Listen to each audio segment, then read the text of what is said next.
And now, the #1 show for vegetables on the radio, Gardening with Maurice.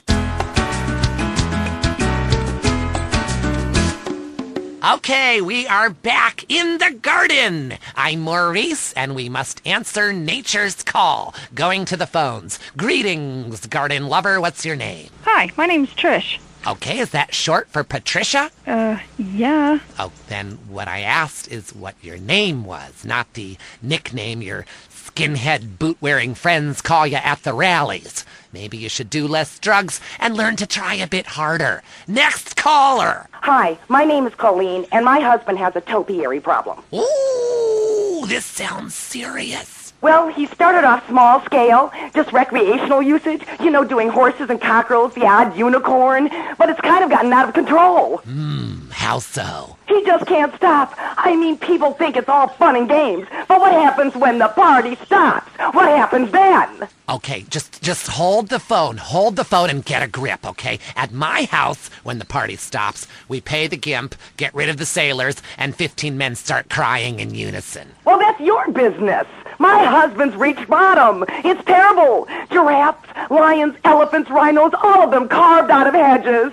Penguins, dogs, velociraptors, you name it, he's made a leafy version. What could be more natural than a man trimming a hedge into the shape of an animal? Very therapeutic. Makes a man feel like a god. When you can twist nature to your own perverse entertainment, then you know we've won. Eat me, Darwin. But now he's trimming bushes into a spaceship, a rocket, and a lance. He runs around with hedge clippers and screams, "Trim that bush!" at our neighbors. He even fashioned a shrub into a kangaroo with a pouch, and he sleeps inside it some nights. Oh, he's freaking out on bush. He needs help. Please, you gotta help me. I hate hedges. Well, the Romans loved topiary, and look at their contributions to society. But as they say, if the grass is greener in the other fella's yard, then you bang his college son when the dad's out of town. Okay, next caller. Whoops, hold on a second, I'm blossoming. There we go, all done. My name's Henry. Are you blossoming? I guess I am. I've really come into my own in the past few months since I joined a cult and began tithing money in exchange for spiritual happiness and letting everyone take turns on my wife. Anyway, I have a lovely garden, mostly carnivorous plants. A Venus flytrap reminds me of my mother. She's in prison now. Anyway, it's so fascinating how it catches animals and eats them. I started with flies, and now mine can swallow a whole squirrel, or a small horse if I chop it in half first. Have you tried any experiments on human beings? Yeah, I've been working on that. Good man! Good man! See, the secret of nature is once something is at the height of beauty and potential, it is time for it to wither and die.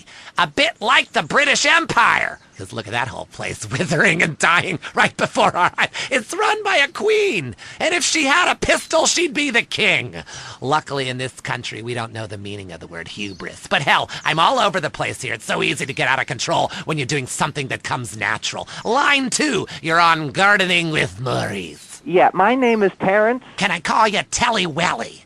Sure, I guess. I'm growing flowers, but sometimes I get really angry and fly off the handle, commit herbicide. I don't mean to. I say, "I didn't mean it, baby. You'll be all right."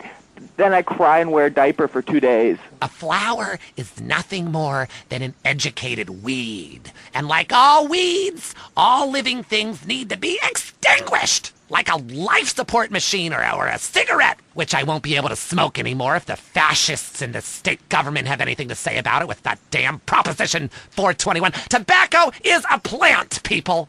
And if it comes out of the ground, we should be able to smoke it, like coal and opium. Next caller. Yeah, I got a question. Why is everybody on the radio named Maurice? God, I pray to the great gardener in the sky that you've been fixed. I hope they sniffed your nuts off, because spreading your seed could be a disaster. Do you have a question? A question? God, so many vegetables on this show. Tards. Yeah, that guy was talking about bugs and plants that eat them. I got a better solution. Put pesticide in the sprinklers. My kids love it. I mean, the ones that lived. Oh, lovely. You're a lovely human being, you fucking imbecile. You morons in this town are spreading like weeds, like little bastard dandelions. I wish I could just pop every one of your goddamn heads off. Hello, Line 8. You're on Gardening with Maurice. Yeah, I heard what you said about bonsai trees. And you know what? You can stick that green thumb right up your ass.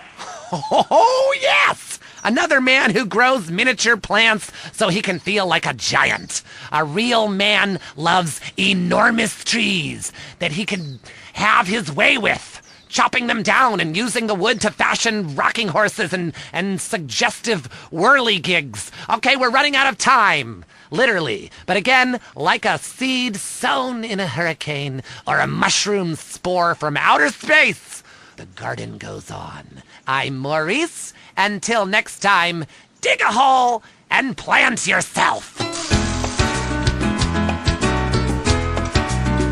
That was the show that generates more phone calls than any other on WCTR. Gardening with Maurice.